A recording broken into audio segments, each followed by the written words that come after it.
hayyul hadi bi ajmal dzikra. Baik. Ayat lanjutnya ayat 23. La yus'alu amma yaf'alu wa hum yus'alun. Allah tidak ditanya dan dimintai pertanggungjawaban, tetapi manusia yang ditanya dan dimintai pertanggungjawaban. Jangan pernah bertanya lima-lima kepada Tuhan. Karena kalau Anda nanya pada orang, orangnya juga nggak tahu. Kenapa sih Tuhan begini? Nanyanya ke Tuhan langsung, jangan nanya ke orang. Lah orang mana tahu, mirip kayak gini. Anda ngelihat saya pakai baju biru, nanya ke teman, kenapa Ustadz bajunya biru? Ya teman Anda nggak bakal tahu. Kalau mau tanya saya, kenapa pakai baju biru? Saya bisa jawab, karena baju saya yang putih baru saya cuci, belum kering. Jadi saya kemarin baru datang dari Jawa Timur, lalu ada acara, pulangnya sore, nyuci baju, saya kira kering, ternyata nggak kering. Lah kan bisa jawab, Anda bisa jawab nggak? Nggak bisa. Anda mau nanya Tuhan, nanya ke orang salah. Nanti Anda lewat lagi, ada orang naik motor pakai helm, kacanya nggak ada, nanya ke saya, Ustadz kenapa ya orang itu naik motor helmnya nggak pakai kaca? Mana saya tahu, tanya orangnya. Anda nanya Tuhan kok nanya ke manusia, nanya ke Tuhan langsung. Gimana cara nanyanya? Di dunia nggak bisa. Nabi Musa pengen ngelihat aja nggak bisa. Nanti di akhirat kalau sempet nanya, ya kalau sempet. Ilayya marji'ukum fa unabbi'ukum bima kuntum takhtalifun fa ahkumu bainakum fima kuntum fihi yakhtalifun. Nanti Tuhan yang mutusin. Tuhan sebenarnya sifatnya 20 atau lebih sih. Tuhan nama engkau itu 99 atau lebih sih. Tuhan kudrat itu seperti yang dipahami Mu'tazilah atau Ahlussunnah sih. Tuhan Anda mendengar atau engkau mendengar dengan zat atau sifat sih. Kalau sempet. Orang kaya Anda di surga nggak bakal sempat mikir, udah mikir, waduh mana makanannya, mana istananya. Kalau yang laki-laki mana bidadari, kalau yang perempuan mana bidadari cowok. Udah mikir ke situ. Anda belum masuk aja udah mikirin kok. Udah mikirin surga kayak apa.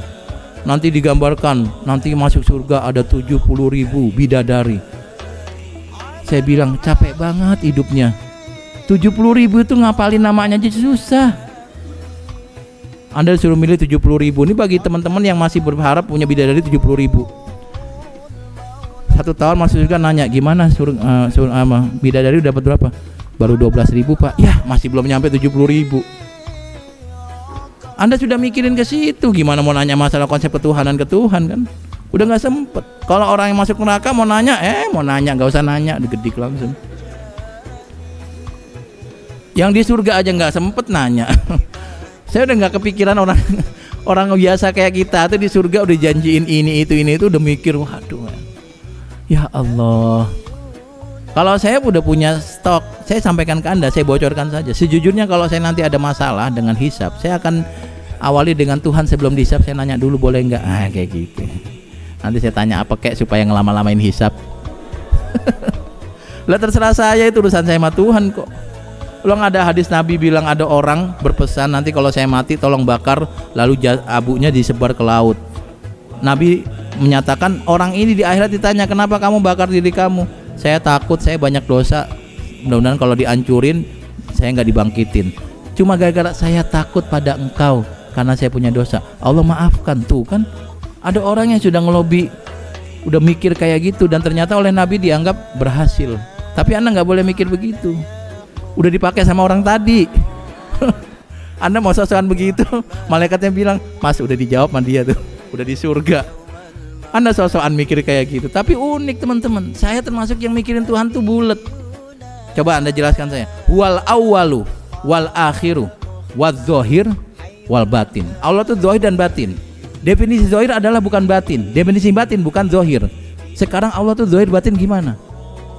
Saya bilang nggak usah dipikirin, saya nyembah Tuhan bukan mikirin Tuhan. Anda pikirin bingung. Ya Allah tuh zahir berarti Allah nggak batin, tapi Allah batin berarti nggak zahir. Terus ya itu tadi, kalau Anda mau nanya Tuhan langsung. Tuhan zahir batin tuh konsepnya gimana sih, saya bingung gitu. Tapi lagi-lagi orang kayak kita di surga nggak bakal sempet nanya begitu. Orang kayak Anda juga nggak kepikiran di surga mau ngapain. Saya udah kepikiran. Jujur saya nanti punya keinginan Tuhan, kalau saya di surga saya pengen ketemu Ibu Khadijah, pengen sowan. Ibu saya Andi Rahman Bu, saya pengagum Ibu. Di Indonesia jauh dari Arab Bu, 9 jam naik pesawat. Itu kalau langsung naik Saudi Airline. Kalau saya mampir ke Malaysia supaya tiketnya murah, itu bisa 2 hari Bu. Saya pengen ketemu Ibu Maryam. Ya Allah, mulianya perempuan itu sampai dijadikan nama surat, disebut sama Allah berkali-kali. Saya sudah menghitung perempuan dalam Al-Quran, dari kata kunci banat, akhwat, ummun dan seterusnya. Itu Al-Quran menyebut perempuan dalam konteks negatif. Lalu saya masukin nama Maryam, itu langsung menjadi positif. Gara-gara Ibu Maryam, perempuan menjadi sosok mulia di Al-Quran pakai konten analisis. Ya Allah, saya pengen ketemu Ibu Maryam, saya pengen ketemu sama Khalid bin Walid. Pengen nanya, kok bisa sih perang menang mulu tuh, tipsnya gimana? Anda itu nyampe di Ciputat baru mau nyerang BSD udah nyerah. Orang Bogor nyerah juga, orang Anda nggak niat ke sana mereka nyerah. Itu Khalid bin Walid tuh gitu. Itu gimana caranya sih gitu. Pengen ketemu sama Utsman bin Affan yang katanya ganteng banget. Ini Anda, saya bilang orang Arab itu ganteng. Kalau dibilang ganteng berarti ganteng banget. Kalau saya bilang ganteng banget, itu gantengnya kayak apa? Orang Arab itu cantik. Kalau saya bilang orang Arab cantik, itu cantik banget. Kalau saya bilang cantik banget, itu cantiknya kayak apa? Sayyidina Utsman tuh ganteng banget teman-teman. Kulitnya putih sampai ada pigmen-pigmen sedikit, itu saking putihnya. Baik banget, kaya banget. Saya pengen ketemu gitu. Sayyidina Utsman, saya penggemar berat Anda. Kemarin bilang sama Ibu Maryam sama. Iya, saya penggemar berat Anda dan Ibu Maryam. Anda nggak punya inspirasi untuk bertemu orang-orang hebat ini yang sudah dikisahkan Al-Quran oleh Nabi semikian hebat, masa nggak pengen ketemu? Nggak apa, saya lagi ngitung bidadari baru 12.000. Ampun ya. La yus'alu amma yaf'alu. Allah jangan ditanya kenapa. Jangan tanya kenapa manusia seperti ini, jarinya kenapa 5, kenapa kuping ada 2, kenapa ada di sini. Anda boleh nyari hikmahnya, tapi jangan nanya ke Tuhan. Hikmahnya apa? Kuping ada 2 supaya gampang gantungin kacamata. Loh, kalau satu jatuh mulu. Emang begitu. Namanya hikmah, terserah saya. Kenapa letaknya di sini? Kan kalau di tangan enak, kalau mau nyontek nomor 1 dong. Bersihnya juga gampang sambil dilihat. Tapi kalau cebok, nah jadi ribet Anda itu. Allah jangan ditanya kenapa manusia harus hidup dan dimatikan lagi. Kenapa Nabi Adam harus keluar dari surga sih? Ya Allah, Pak Nabi Adam kenapa keluar sih? Kenapa harus keluar sih? Ya Allah, kenapa? Gara-gara keluar itu jadi kita kena macet di Jakarta. Kalau hujan genang, mana kadang bawa motor lupa bawa jas hujan.